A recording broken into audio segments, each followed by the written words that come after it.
how do they get doctors and nurses to participate in killing?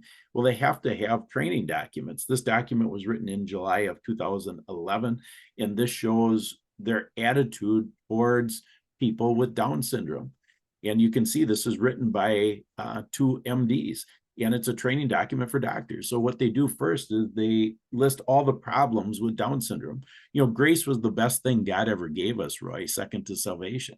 She was a gift. She didn't, we didn't look at her as a whole bunch of problems, but this is what they're trying to set up. So on the right-hand side of the screen, you can see at the bottom, it says, in addition to cognitive issues, other common medical issues may include hearing impairment, cardiac, sleep apnea, dental issues, congenital cardiac septal defects. If you look at that whole list, there's about 50 problems. So they just list problem.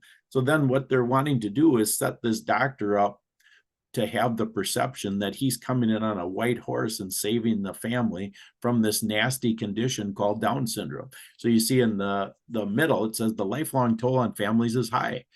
Part of a robust plan of care includes acknowledgement of this toll by the healthcare provider. So you can see the white horse syndrome. All right, so then the kill statement is next.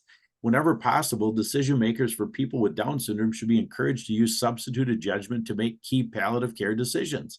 That's so the doctor's supposed to make the judgment for the patient. All efforts should be made to determine the preferences of the patient. However, because of lifelong cognitive impairment, the views of the person with Down syndrome may not be known.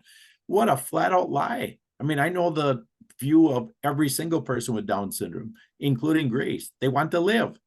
I mean, they're a gift to our society.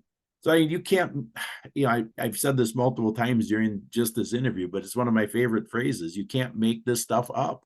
It is so bad. And when you see documents like this, it changes your entire perspective. 3 years ago, Roy, if I would have heard myself speak, I would have thought this guy's a nut job.